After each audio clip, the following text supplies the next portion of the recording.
Raaki Diaspora profile fii lay amee waay sama gaay yi bare leenoo waaw waaw wax jeeka rafet gaar Fatoumata Rahman kooka amoo maas jigéen ju mën góor gaañi bare leen gaañi teewlu leen Fatoumata Rahman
asalaamaaleykum mbokk yi maa ngi leen di nuyu yéen ñëpp seen tur ak seen sant di leen ziar bu baax a baax fu waaye mu ne ne si àddina ñu ngi lay ziar di leen jox seen wàccuwaay ñëwaat nag dajeeg yéen ci beneen épisode of Diaspora Profile.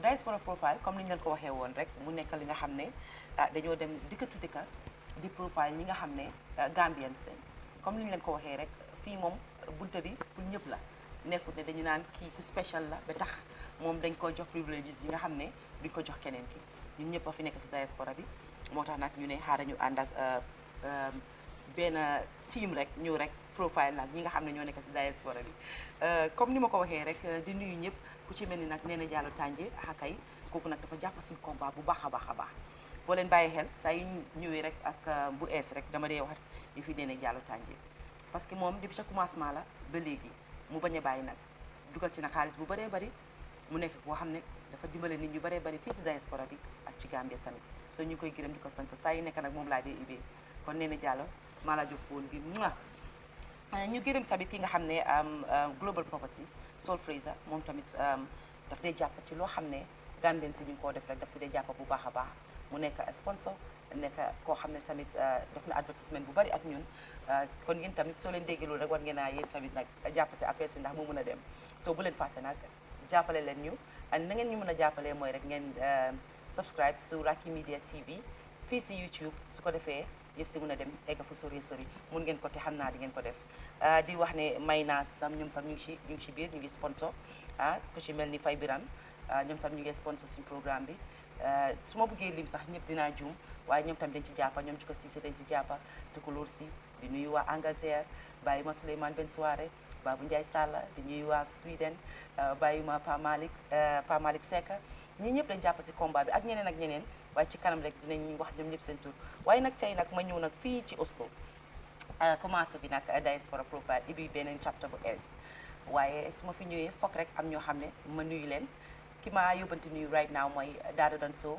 maa ngi ko nuyu bu baax nekk goro bu baax nekk sama sista bu baax di yaay aji Fatou Jammeh Jilinka maa ngi ko nuyu bu baax moom tamit di nuyu Adama Danso Awa Danso Kunda ñëpp fii si biir Oslo ñu ngi leen ay nuyu ak suma andi jàmm yi nga xam ne am naa fi ñoom ñëpp fii nii ma bàyyi ñoom anti say jaar ñoom ramu ak ñeneen ak ñeneen waaye nag gars yi nag tey ma dalal nag koo xam ne broda la ci man mu nekk nit ku baax jàpp ci fii si diaspora bi jàpp ci Gambia mu bokk ko ak ay nit ak moom jëmi boppam mu nekk koo xam ne doo ñëwee Oslo soo jaarul ci moom parce que buntu yoon la man noonu laa ko dee gisee nit dëkk bu nekk dafa am saani tàccu ma ne Omar Drammeh suñu saani tàccu la kon tey mooy suñu ges kon Omar nuyu naa la dalal la fii ci Diaspora Profile xam nga man nag duma fi gan Omar man ak yow jàkkaarloo nañ many times waaye tey nag moom dama lay dalal bu baax a baax si Diaspora Profile fii nii ma bàyyi la nga nuyu nag ñi nga xam ne ñoo seetaan su ko defee ñu daal di dugg ci waxtaan bi parce que tey yow laa ñëw pour profile jërëjëf Fatoumata rek ñu ngi laa dalal Oslo di la welcome of course comme ni nga ko waxee yow fii doo fi gan yow fii moom sa kër la obviously ñëw nga fi many times liggéey nañoo yow collaborate nañoo yow many times many years and you still keep going and definitely we are very grateful te personally jërëjëf si li ngeen ma jox opportunity bi di tey on diaspora profiling of course ku nekk am nga sa story and it's important liggéey bi ngeen a def just to showcase that aspect of Gambians in the diaspora ak li ñoo def jërëjëf thank you so much di nuyu nag waa Oslo tamit ak everybody else Scandinavians yi ak ñi nekk in the diaspora US and all over jërëjëf loolu neex na nuyoo boobu neex na te fàttewuñ tamit suma papa parce que ku nekk am nga papa ci réew suma papa nag fii si réew mi fii mooy imam Seydi mu nekk imam yi fii Norway bi Oslo rek la the whole of Norway. Well, I mean, we can say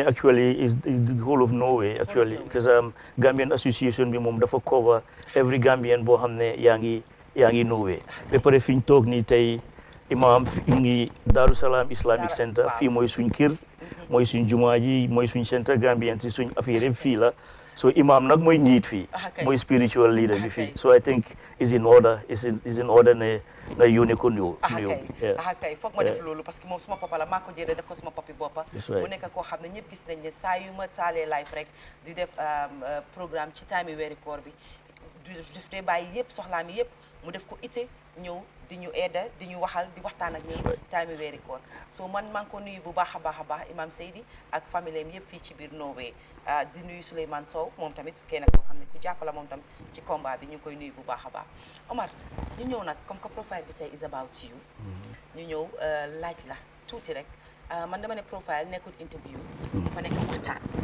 so ñëw rek pour waxtaan ak yow pour nga wax ñu rek kan mooy Omar Drammeh Omar fan la juddoo of course Gambia waaye nga wax ñu tuuti rek ci yow Gambia ñu tënk ko su ko defee ñun nag parce que yow Omar mënuma laa jël rek ci part 1 Omar da nga bokk ci Diaspora Profile so yow foog ma part 1 ak part 2 la léegi so ñu bàyyi rek nga wax ñu kan mooy Omar Drammeh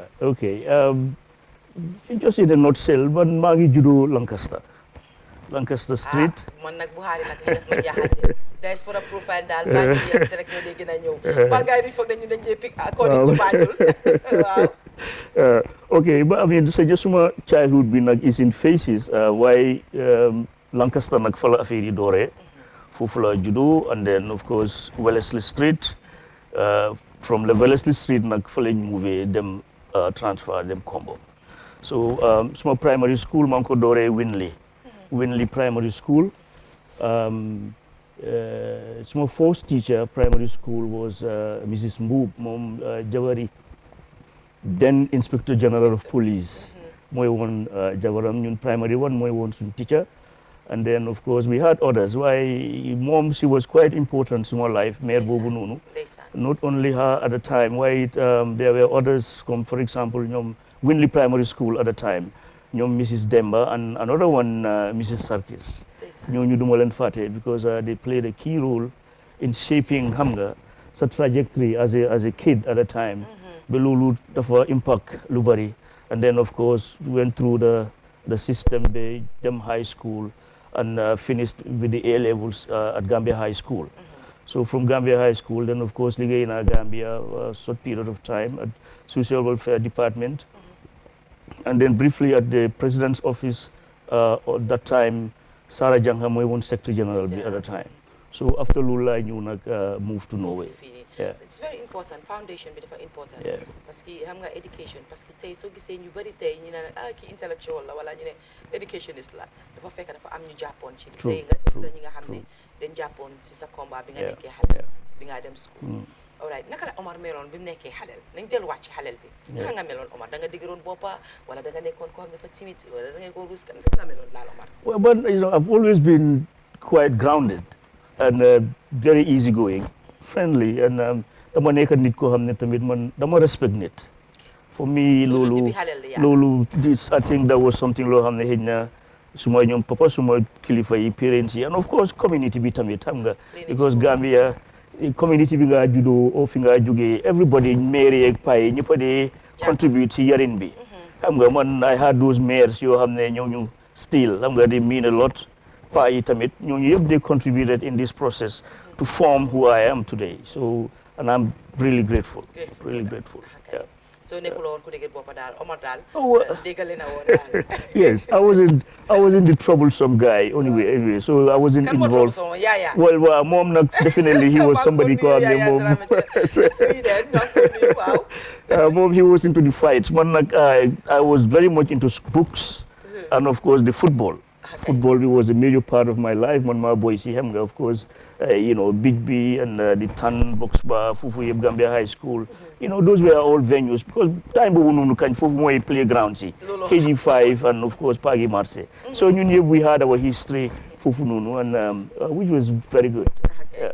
So time in primary school you did your primary school when high school ban high school man maa ngi because li ma wax ni ma jëm naka primary school suma A level maa ngi ko defee Gambia High School so we finished Gambia High School we went in 86 so ñu jeexal suñ A levels bi in 88 si leen fa jógee man ma boy si time boobu ñoom Louis Thomasé Pa Louis ñoom Ibu Jara ñoom Modou Hardin and the current registrar now at the University of the Gambia Dr. Lamin Taru ñooñu yëpp suma ay boys leen woon ñoo bokkoon class and then sisters yi of course ñoom Siri and John I could remember also ñoom Penda Diba ñoom Maimuna John I mean, this is evoking some emotions now.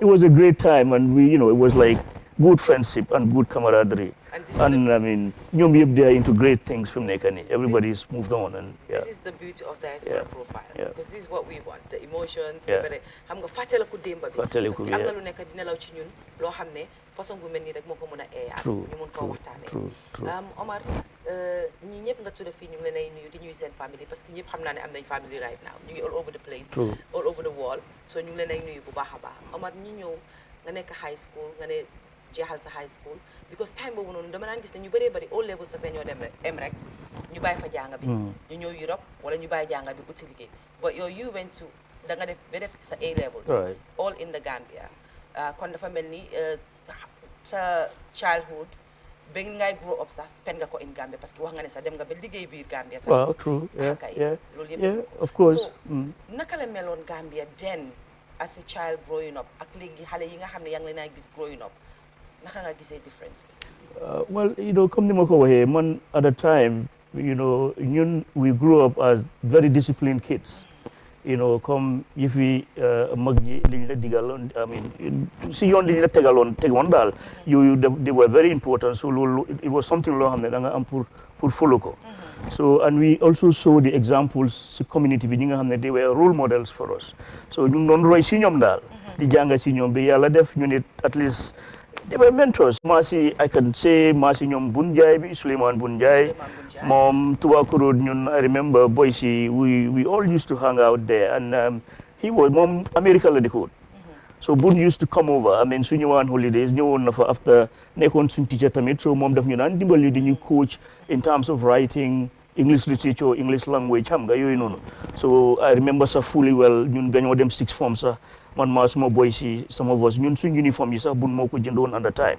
so it's important to say this just also to be grateful because he played a key role ñun suñ development tamit so these were moments yoo xam ne dañ amoon solo lool waaye of course time tam daf dey change over time and culture tamit is not static culture keeps changing xëy na loolu it dafa impact certain things yoo xam ne xëy na yaa ngi ko gis Gambia tamit because ñun suñ time we didn't have comme léegi-léegi nga gis social media xale yi dugg si moto yi si trafic yi di ñoo dawalee ak yooyu noonu we didn't have that I mean we didn't grow up having that kind of setting we had our clubs we had the VOOs I mean boys were into football we would do our picnics and that kind of thing so it was important with the social camaraderie network boobu noonu as kids as boys growing up together so xale yi léegi do you think ne they value mentorship, they value ne ñu leen a mentor ak yooyu.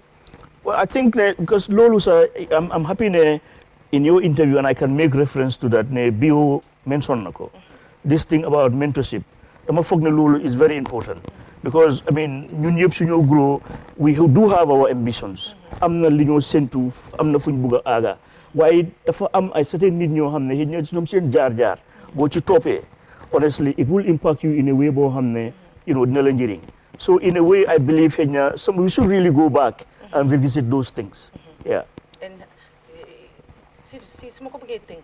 it is very important to select someone ko war a look up to, be mu war a nekk sa mentor. Let's focus on that a little bit because xale yi foog naa ne dañ jee mistakes suñ jee jël kenn mentor because dañ jee jël kenn ne kii mooy suma mentor for the wrong reason. Yeah. So foofu bëggoon naa ñu lifin fa. True. Again ñun suñ time we were quite lucky we had some very brilliant guys ñoo xam ne we are looking up to. In fact ñoom suñ ay teachers lañ woon. I remember ñoom Baboucar Sarr, I remember of course ñoom Maasi ñoom Omar Jay ñoom ak brodam Usuja. Xam nga ñii dañu teach. Waaye tamit suñ ay mag lañ woon waaye tamit suñ ay mentors lañ woon. And they were our role models xam nga. So ñooñu suñ amaan classe sax because xam nga léegi boy si tamit jëfi digéer bopp yi tamit daf te daan nekk. Am na yenn classe yoo xam ne danga ko daan bugg a dooj. Gambia High School. Am na I remember that fully well. Waaye ñoom suñ daan ñëw we stayed put. Because we knew ne fii there's something loo xam ne danga ko fee jëlee. Omar Jam moom maa ngi remember fully well sax daf ñu daan ruubu gaay seen kër. Nakal tuddaati primate. Foofu la ñu introduce woon sax to this guy for the first time Basil Davidson xam nga daf ñu daan woon videos here xam nga and even at the time some of the books we did not even have. I mean bi ñoo binda suñ exams yi English literature and at the time we didn't even have the books. Why moom he was Omar Jah moom ñu daan coach xam nga Shakespeare, he was brilliant guy and he really helped us through those times, and I'm sure ñoom Louis Thomas yi xam naa ñu ngi seetaan yi they can all attest to this. Attest to what you're saying. Okay. Gambia ba tey ñu ngi still be Gambia Omar nga play football. So Omar su continue woon football bi tey maa ngi ñëw fii waxtaan ak international footballer. Is that what you're telling me? Well, it could have been. Why football bi tamit of course was a great part of my life because ñun comme box ball, foofu comme fala xale yi daan foyee. And at the beach you had Wembley, where there was a place called Wembley. Foofu tamit ñi dañ fa daan dem di fa play football. There was the lawn and KG5 was there, Pagi Marseille. Xam nga yëpp grounds lañ yoo xam ne daf daan hoon di nurture suñ talents yi as players. So of course ñu dem through those years dem high school and doo di play ay school team. And bii tamit xëy na Fatoumata maybe dinaa ci wax. Because biñ demee Gambia High School doo di play school team, we know that there was this rivalry, big one. Between Gambia High and High School and Senegal State. It was like a cousin sort of brother relationship. Why they didn't have some small living here. Why football bi moom ñoom they were very dominating. Because ñun ñëpp xam nañ soo ne St. Augustine's and Father Gov, and of course ñoom Tidiane Cissé ak ñoom Bio, certainly. I mean these people they kind of football bi Gambia High School, I mean St. Augustine's they ko gaay defoon. So ñoom ñoo daan win daal tournament si léegi yooyu. Why at this particular time ñun fortunately gaay indil ñu woon Gambia High School ñu indil ñu Biri Njie. So late Biri Njie mooy woon suñ coach. So that year Gambia High School ñoo winoon that trophy. So sa school team boobu noonu ñun ñoo leen dóor. I mean and this is the fact. So guys lii mooy dëgga ñun ñoo leen musa dóor and that was 2-0 and these people had a very good squad, St. Augustine's at the time. maa ngi remember ñoom Fodé at the time, ñoom Unchi and ñoom late Daddy Adams, ñoom ñu bang doon playal St. Augustine's at the time. So ñun Gambia High School we had Male Sala mooy woon suñu goalkeeper bi. ñoom Male ñoom Louis Thomas of course, ñoom Ibu Jara ñoom ñu doon play, ñoom Pamoudou Mbow ñoom ñëpp a ngi doon play si Pamoudou Mbow ñoom ñëpp a ngi doon play si team bi at the time, ñoom Alpha Diallo moom mu ngi America. And there was also this brother from Brikama called Lamin Saho Fona Buji lañ ko daan ooyee. It was very good moment xam nga. So we had our it was a good moment, and of course ñu win guy, and that was quite historic. Ba tey nag suñ ko waxtaanee nag you have the guy rek non dañ dee bëgg a dégg loolu waaye this was the fact.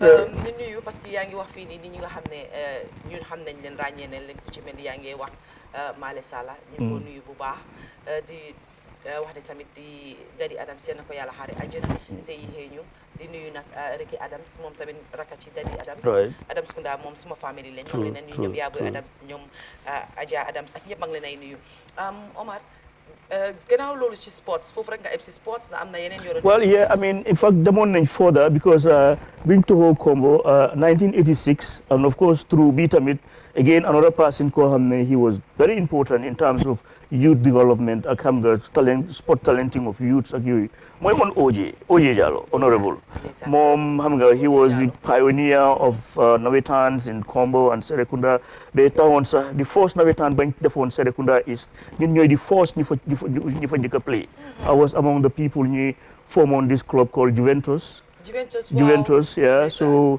ñun ñoo daan play foofu man maa ñoom Ngor Seka ñoom Mikailu Seka ñoom nakal traité ñoom Ous Badji ak ñoom Ibayo and other boys daal ñoo xam ne ñun ñoo nekkoon ba pare tamit mu nekkoon loo xam ne it was very very very unique because at the time ñun ñooy woon tamit the only football team ko amoon a female manager yaa na fi maa ngi laa nuyu na fi Seka waaw moom mooy woon suñ manager at the time so this was it was unheard of at the time nga am jigéen boo xam ne mu ngi manage a football team at the time so we tried and made them on sa final I remember we went to have played the final of the Nawetan for in 87 I think against Guigui so gars yi winoon ñu demoon penalties gars yi win ñu ñoom Moussa Niane ñoom Dout Sala ak boy si ñoom Eliman ay boy si mënoon a play naanaan lañ definitely yeah these are good guys. This comes to tell you how Gambia is very small. dañ dee defan daw na waaye léegi si diaspora profile nga dee xam tuuti waaye Gambia because most of the people that you are mentioning here today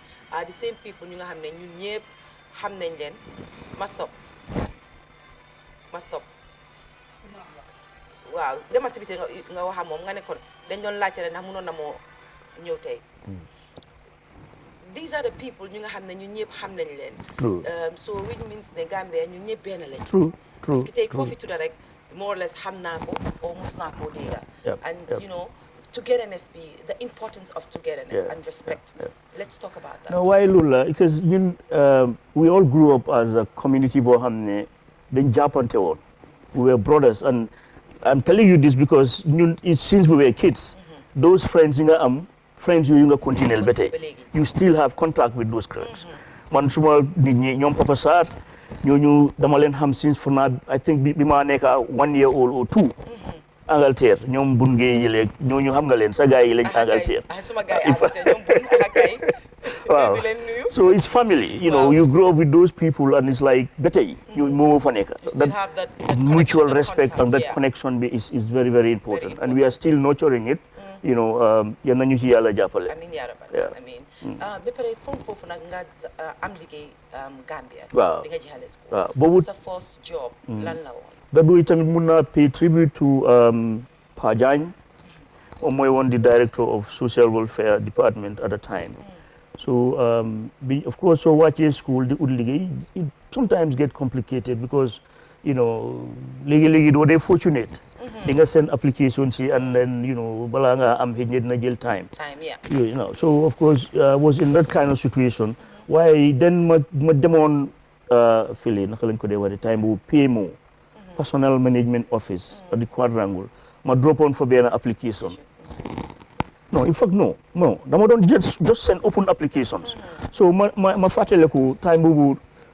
social welfare department they were at Dobson Street so ma jaaroon fa benn bés ma yóbbu application fekk fa benn sisa ku ñu ooyee Fat Ndiaye I think she was the secretary at the time so ma jox ko letter bi waaw suma application ma ne ko lii suma application la dama ñëw pour apply job it wasn't anything loo xam ne dañ ko advertise on or anything so man dama demoon rek ma by chance ma submit application bi so then ma toog benn day demoon football yi then ma ñëw suma yaay ne ma ñu ngi laa oo interview because time boobu yëpp xam nga radio la woon so suma yaay ne ma dégg naa si radio waaw si radio suma yaay ne ma yow maa ngi dégg sa tur ñu ngi laa oo ñu ne da nga war a dem interview so si laa dem in fact interview bi sax I think it was late I guess dama ko misoon somehow dama ko misoon. waaye lu war a nekk sa boss. waaw so ma dem nag si office bi ma wax a Pa Jagne and then he arranged this. He arranged it. So you guys defoon interview bi nag fili PMO foofu Quadrangle. So I was quite young at the time. I'm so jeexalee school. So I met them, then you did the interview, then guy after you employ me. Okay. Yeah, so ma liggéey fa waaye yàgguma fa then after ma dem president's office then foofu it yàgguñ fa then si laa door a ñëw Norway. Waaye before ma ñëw Norway I had admissions different places. Waaye man no put tukki dem study. Okay, study. It wasn't like man I wasn't like koo xam ne dafa bëggoon amoon naa that urge pour génn Gambia. No. Okay. No, I wasn't like that. Even though we had Scandinavia that time, boys yi suñ mag ñi fii dama leen ko dee was su gaay ñëwaan holiday fii nii in the Gambia. There was a lot of xam nga rek attention around them and loolu xëy na inspire woon a lot of the boys pour ñu lifin waaye man what I really wanted at the time was put them jangi. So wherever it was, it didn't really matter. So man, amoon na admissions. Even African universities are in Tanzania. I remember in Lesotho, even in the southern part of Africa. Yooyu yëpp amoon na admissions si dëkk yooyu. So why for some reason dawma why bi ma doon waaj nag pour dem Fourabé College Sierra Leone. Si la am the opportunity pour ñëw Norway. Waaw so si la fi ñëw waaye dama waroon a dem Fourabé College pour dem Sierra Leone dem study ji law. Waaw.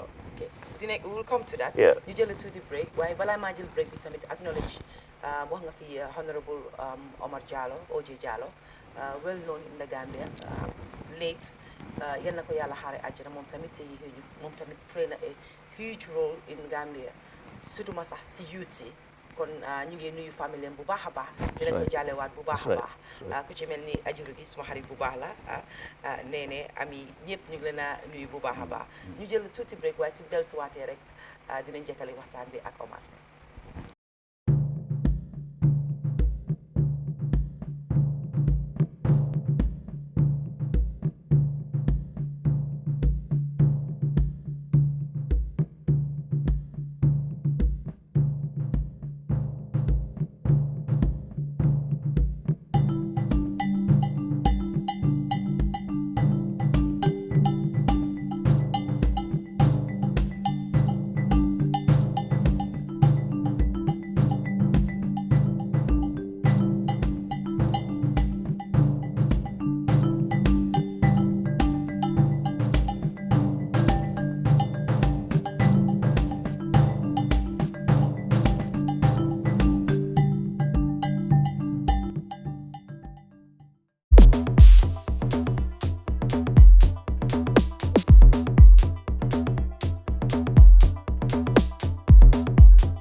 jërëjëf gannaaw bu ñu dellusiwaatee nag jël tuuti break ma dem rek powder kanam bi rek defaraat ba mu baax comme ni ma leen ko waxee rek suma sañse bu rafet bi Koole Ndaw Couture moom nag ku yàgg a jàpp si suma combat la mu def ak man nii rek ci mbasañ bu rek mbasañ riis jas na soo leen bëggee ni turam bi ni ko rek foofu noonu ak ndombaam soo leen ko bëggee dem leen ci moom wax naa leen delloo leen ci turki rek oyof na neex naa sol dal di daw nag ba Sénégal rek maa jox ma takkaay yi rek na ma solal Fatoumata F moom as usual moo ñu def sponsor si make up moo tax ma rafet nii rek ñëw toog jàkkaarloo yéen Omar ñu ñëwaat ci waxtaan bi Omar ñu ngi doon di wax ci fi Gambia sax ñu indi si xaala ñu indi Norway waaye ba tey rek dama laa delloowaat back parce que su ma la déggee rek ci Omar waxam lu bëri yëpp ci jàng nga ko teg Omar ñu ngi ko si social life xam nga rek comme Gambia of course dina waroon a am time boo xam ne Omar dina xala bàyyi jàng bi tuuti tegee ko boor dem foyi tuuti comme moroma mi nuñ daan foyee waaye Omar leena nga ma xañ moo ma naari Omar war nga maa xañ ma war a lekka sa xaalis ni ma ko war a lekkee ci football bi Omar lekk naa sa xaalis Omar waaye war naa lekk moo waaw Fatou unfortunately boobu it mënoon naa ne waaye xam nga mooy teel a gaañu bi tamit si football bi Fona boobu injury. contribute na ci injury si because of course am nga. Folo dañ la catu. Folo gay sense la woon ñoom la catu. Waaw ko seen njiri yi lañ woon. ñoom Ruben Cissé moom nag njiri kat bu mag la. Waaw léegi ko mën nga yooyu noonu tay xale xam nga dañ ñu njiri. Waaw am nga nag I didn't personally man believe mo yon yooyu noonu waaye they make you believe it. So I think dafa nekk loo xam ne psychological. Because dañ la difin bala match di jot ñu ne la da ngeen war a sangu da ngeen war a def lii da ngeen am nga so ba pare doo mun a you cannot rebel doo ne doo ko def because team bi wen moom njërikat la moom xam naa li ma okay so because Gambia that time amoon nañ fi gese yeeg amoon nañ fi yooyu yëpp Omar xanaa doo ma ne nag yooyu nag bokkuloo ci woon waaye yooyu being a footballer at that time Omar Galsi Jara baalal ma ne Jara foog ma laaj Omar Galsi they were all over you I'm sure at that time waaw waaye nga man nag Jara moom xam nga dama ko yàgga tagget rek since Gambia high school la so du fi tey bu so it was a high school thing mashallah why club si moom yes those were there I mean of course ñun yëpp as youths we always join one youth organization club or the other te xam nga those days tamit fona things were more vibrant because even on Independence Day dang naan am a lot of cultural activities Makati Square xam nga ñun I remember ñoom Fatou jamono yi leeg xam nga Mama Para yeeg Piti Diallo yeeg and of course hunting yi piti mooy piti pël yi leeg seen lifin waaw riiti yi ba pare ak seen ñi dee teg lifin naka lañ ko dee waate si ñoom Mamadou they had this calabash boo xam ne dañ ko dee lifin nii and it was acrobatic fulani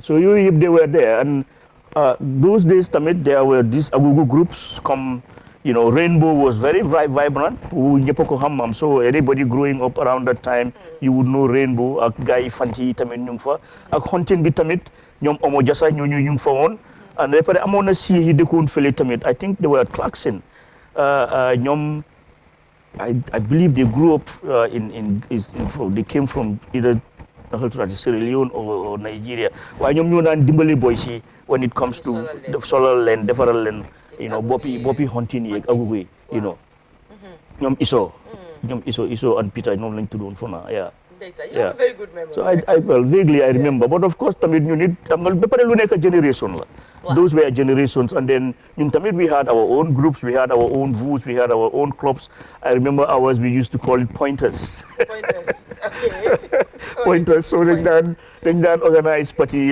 we used to do the picnics I remember sax benn buñ defoon sa fële naka si biji Palmarima bi ndeysaan foofu la ñu déji kii bi fekkoon sax naka Peter Toss bañ ko announce we were on the beach at the time so I mean these were good moments and we also had the nawetaan no not the nawetaan waaye the fanal thing fanal bi Atlantin si and suñ fanal bi maa ngi remember suñ groupe bi we used to call it Elizabethan and somebody koo xam ne mosoon nañ koo jébali tamit suñ fanal mooy Njaay BP he was a good man he was a good man I remember suñ demaan am nga dang daan dem di ka nuyu ji balaa nga wóori ak yooyu so they would take care of us and all the boys and good memories from those times xam nga tamit moom he was always there been very generous a good philanthropist boo xam ne dafa support on so many people and so many causes so those were also good aspects the social aspect bi loolu yëpp ñun ñëpp contribute nañ ci def nañ suñu wàlla daal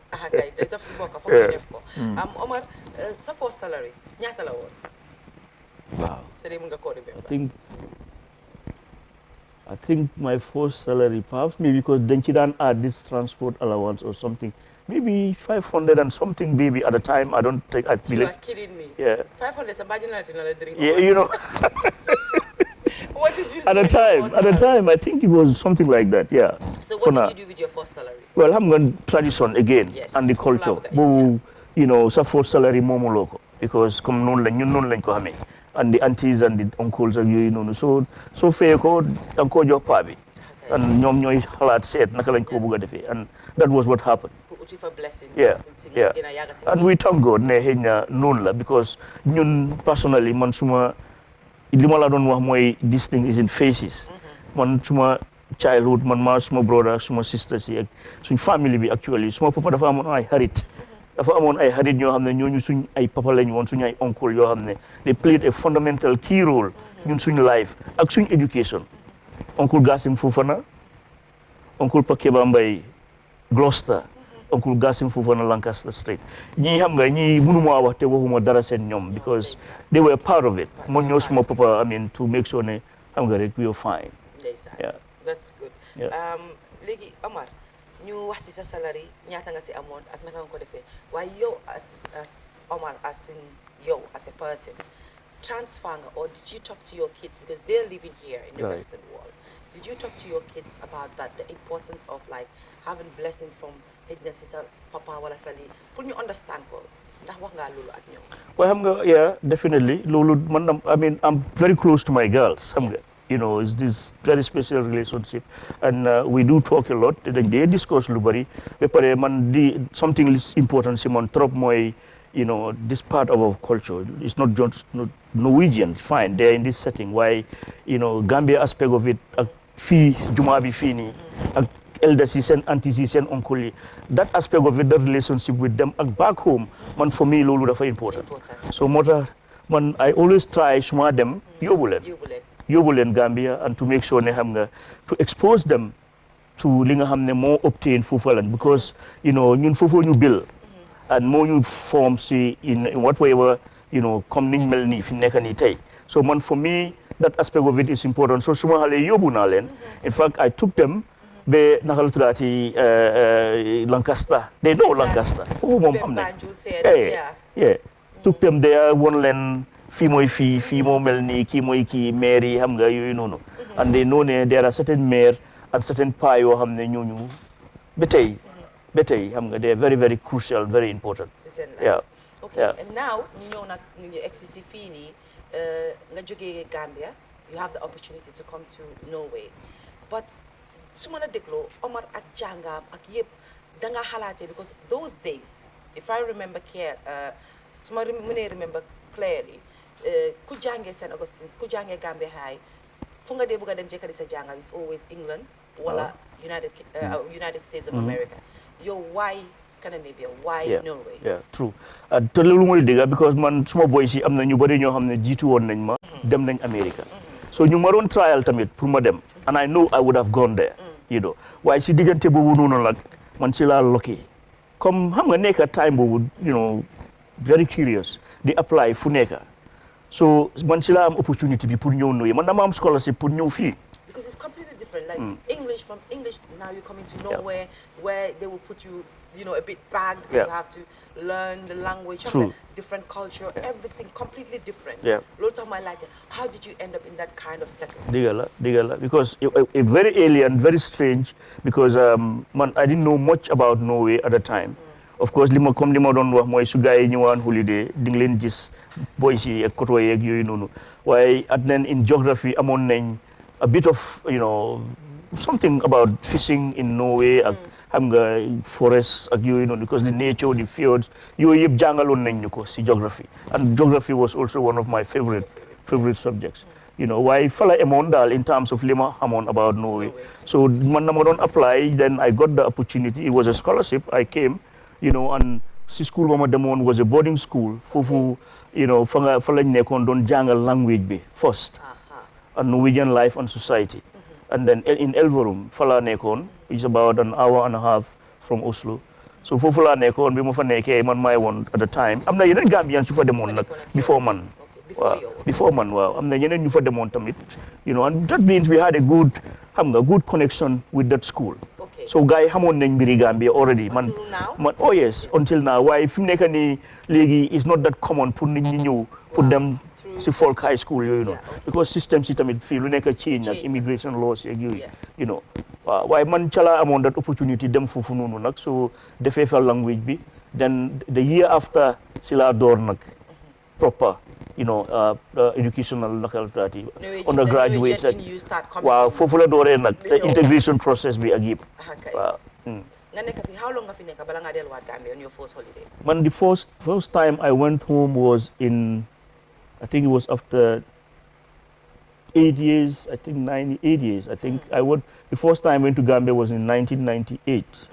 yeah after bi ma fa jógee waaw bi ma dellusee was after 8 years I think something like that. bi nga delloo did you notice or did you see changes? Yes of course I lan nga gis lu different lu la ba tax nga ne okay wow Gambia really changed.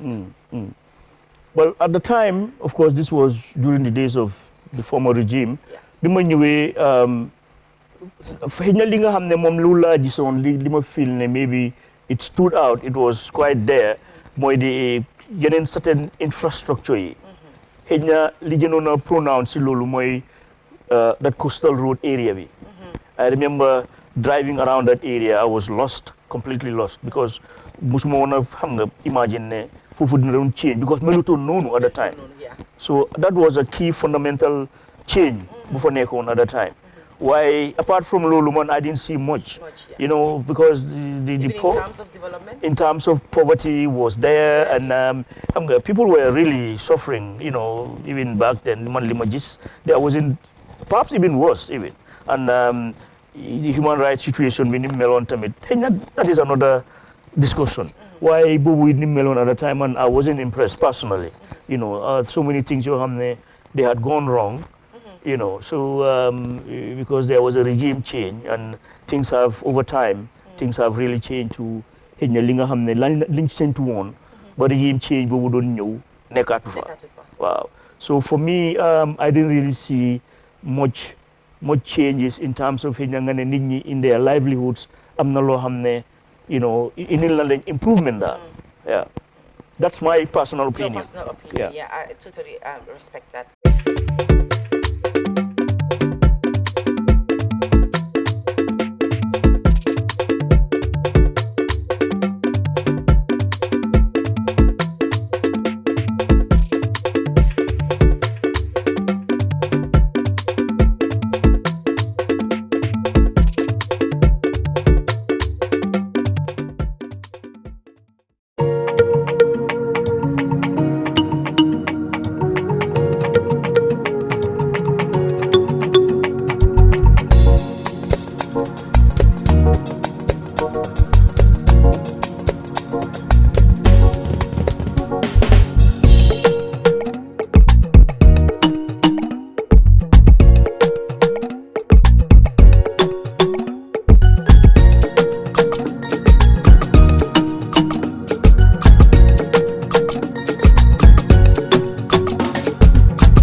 Because suñ ne Omar mënuloo génne Omar ci struggle bi.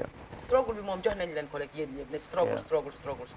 Suñ ne struggle for viewers sake mooy time bi nga xam ne nit ñi xeex nañ digga gis nañ injustice ba bëgg a Yaaya Jammeh génn fa ñi nga xam ne dañ xeexoon ba nit ñi gis lañ ñi nekkoon ci kaw ak ñi nekkoon ci suuf Omar xam naa ne ñëpp wax nañ ne bokk nga ci léegi si struggle bi naka nga duggee ci loolu ci fi struggle bi ak ñi xeex Jammeh pour bring him down and things like that. Can we talk about that a little bit?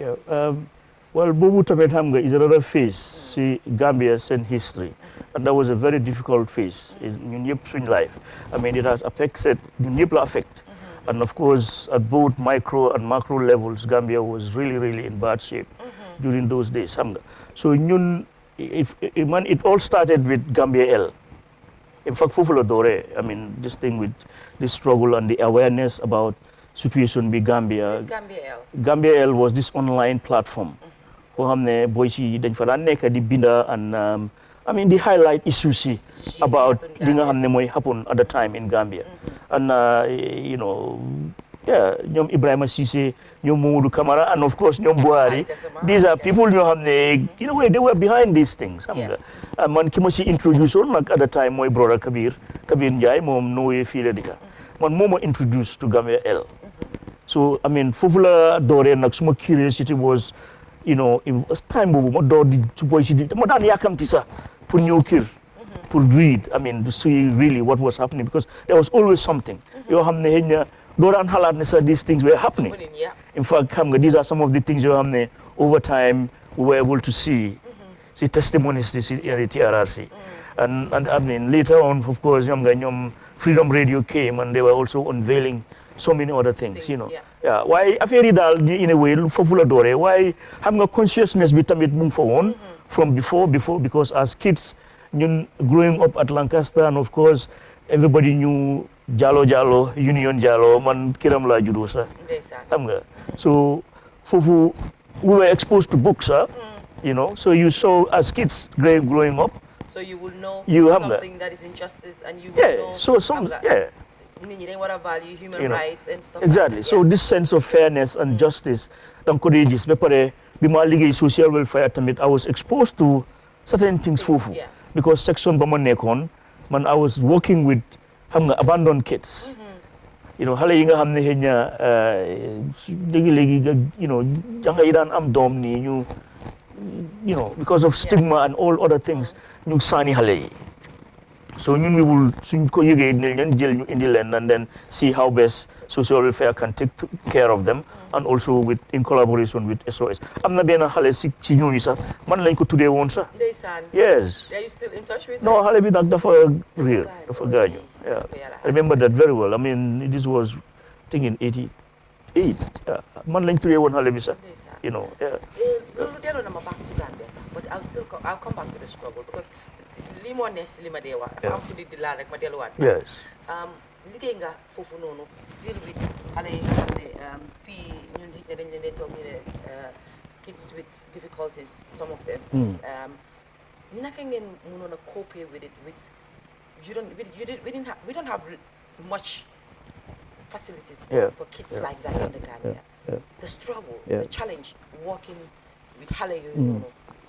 It was difficult because xam nga rek Gambia, the socio-economic situation mi ni meloon foofu. You know, it was very complicated, and so many people ñoo xam ne dañ doon sona, and especially comme li ma wax ni some of those young sisters yi nga xamoon you know, unfortunately they fell into that, you know, situation ba nga xam ne am nañ doom outside of wedlock, and Gambia being the way it was at the time with the stigma and of course religion and all the family pressures. So ñi in a way they were also abandoned on their own. They didn't have a voice. So amuñoon that kind of network boo xam ne dina leen dimbali. So with the resources, little small resources in amoon ñun at social welfare yooyu lañ daan lifin sax di leen dimbali. Te xëy na léegi-léegi di nga gis ne xëy na ki leen biiraloon sax is more senior person.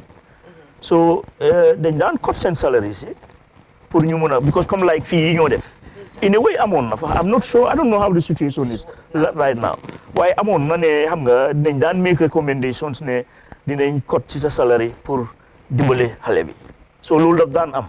Te ña yow balaa ngaa jot sa fay bi gars yi am na luñ cee dog di dog pour jox ko so that family. I don't know how the system is now. Why, of course, those things were in place, and you know, of course, Halifa Sallah was at social welfare. He had developed systems there. You knew you train. While we were there, so yeah, and there were people like ñoom Suzanne Balde, ñoom Nene Njai, ñoom Rohi Wada and others were all there, so they were all young at the time, graduating gaa ngi jeexal ñoom sisters yooyu noonu, and they came ñoom Michelle Mendy, it was a good place. It was a good place, and I remember fully well. There were also feminists. They were feminists in a very positive way. Then you fight. Based on fairness and justice. The dibale yeah. So for connection with Khalifa Sallah. Oh yes. Yeah, oh yes. So I would say there is the mentor as well. Oh yeah. Of course. Yeah. Okay. You know there was a struggle with Madelo Lawat back for. Yeah. And you guys came forward. Yo as Omar Drammeh. Lan mo wants a contribution. Lan nga def ko gis ne Jammeh should be out of there. Because Lee was a am sa part, am sa role bo play, and it's important also to acknowledge that because comme li ma wax lii dafa affect on everybody. So la affect today yow affect na sa family member or sa friend or somebody you knew.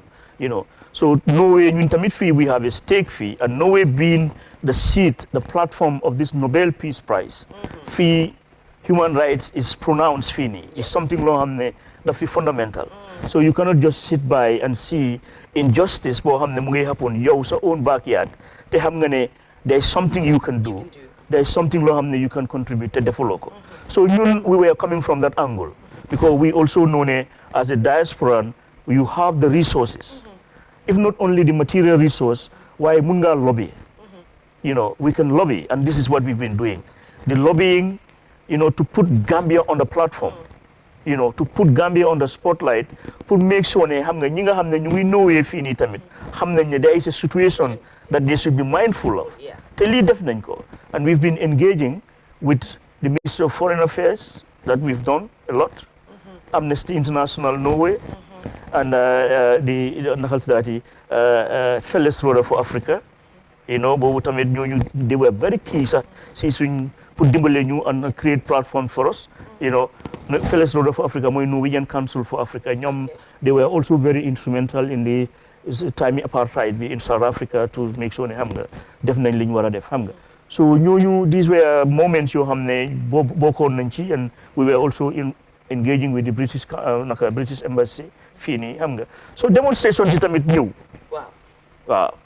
And this loolu tamit was a difficult part because ñun dañ xawoon a wait in that process.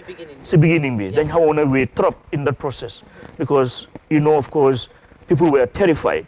Nit ñi dañ ragaloon pour génn, nit ñi dañ ragaloon pour wax.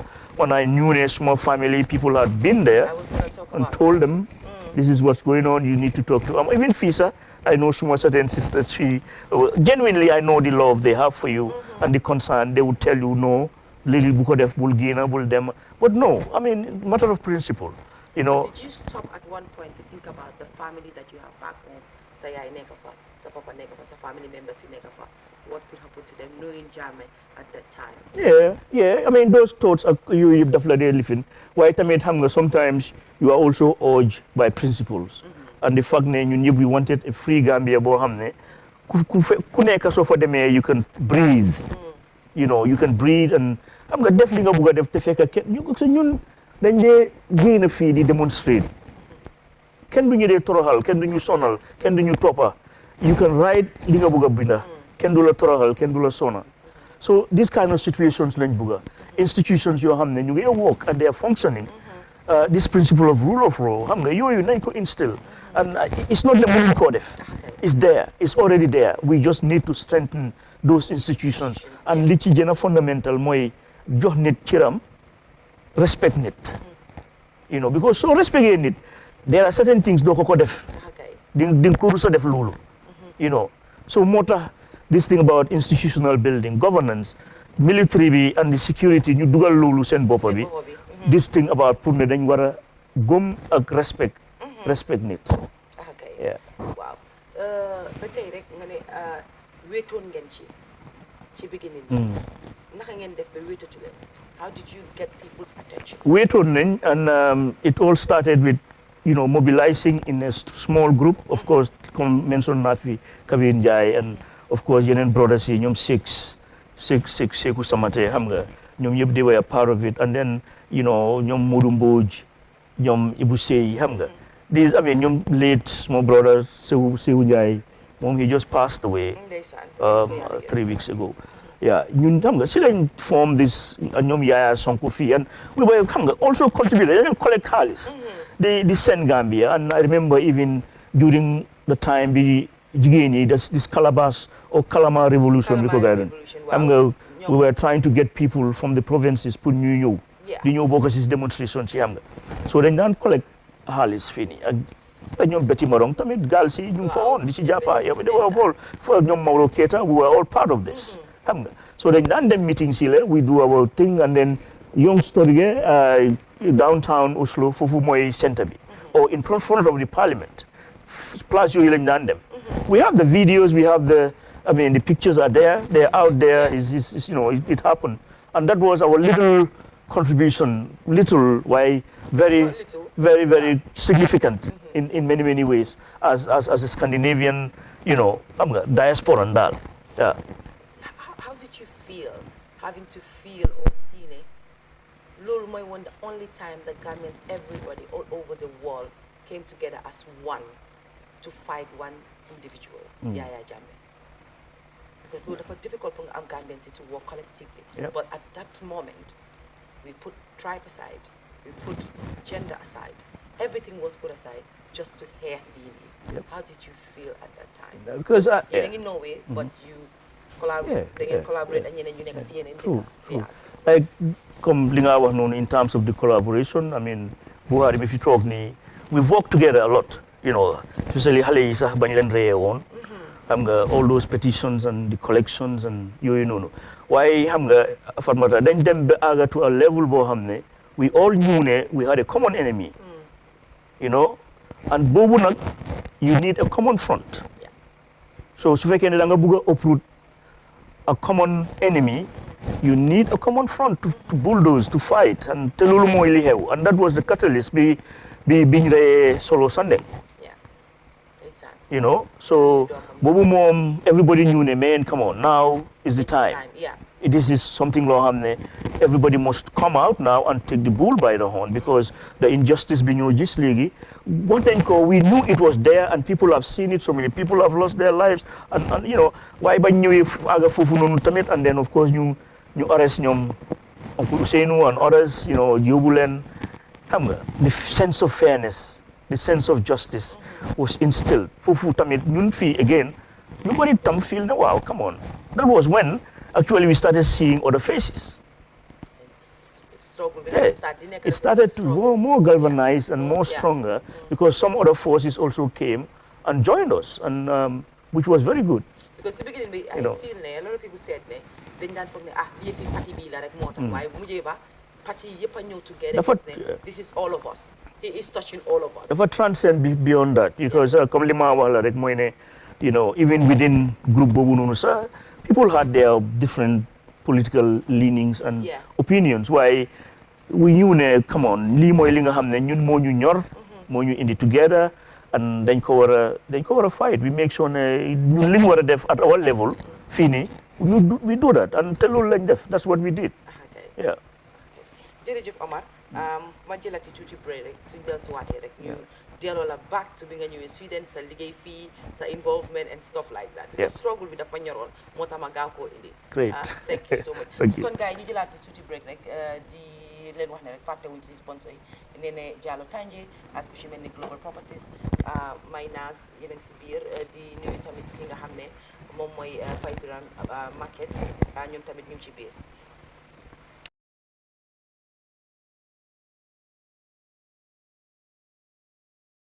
Diaspora profile ñu am suñ main sponsor di Global Properties nag nekk ci Gambia foofu lañ base dinañ leen bàyyil number yi ci suuf su ko defee ngeen daal di leen call nag fi nga toog ci Europe mun nga faa toog fi nga toog ci Amérique ak foo mun a toog ci àddina mun nga faa toog call Global Properties ñoom ñu lijjantal la kër gi nga xam ne yaa ngi ko bëgga boo leen callee rek di ngeen am more information comme niñ ko waxee rek Diaspora profile ñu ngi ànd ak suñ main sponsor di Global Properties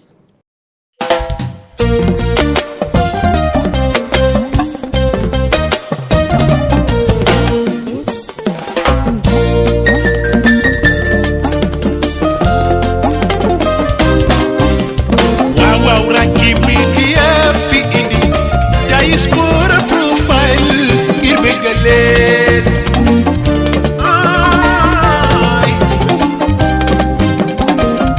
Raaki media fi indi Diaspora profile ngir xamal leen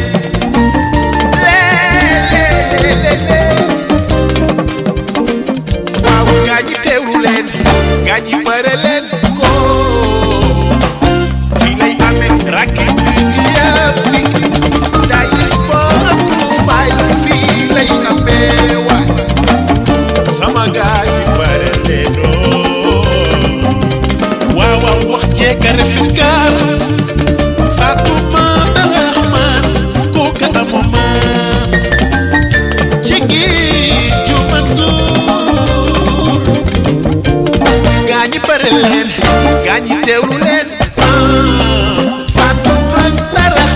nanga gaaw te gaaw ca Raaki nanga teew ca Diaspora profile nanga gaaw te gaaw ca Raaki ca Diaspora profile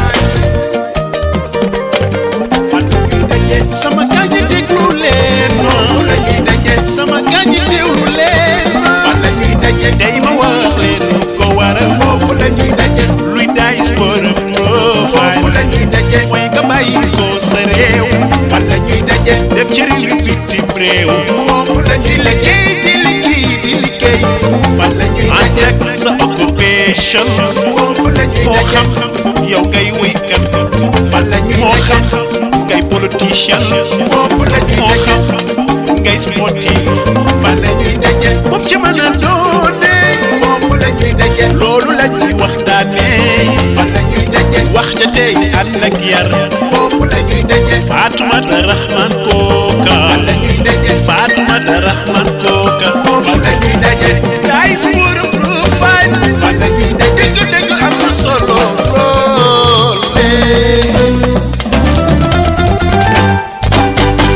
sama gaañ yi teewlu leen sama gaañ yi pare leen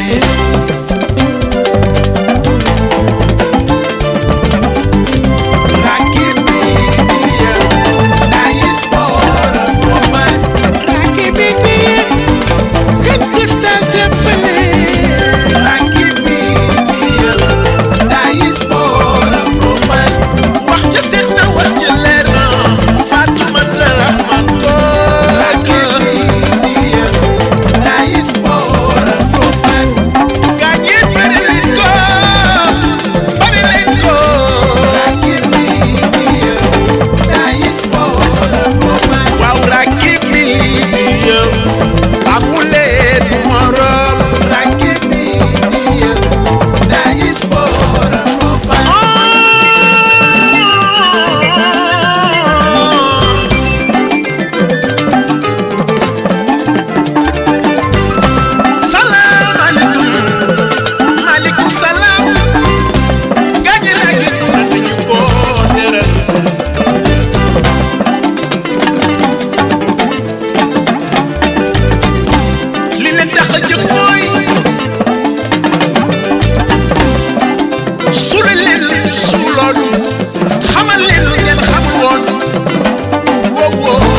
Buharry Gassama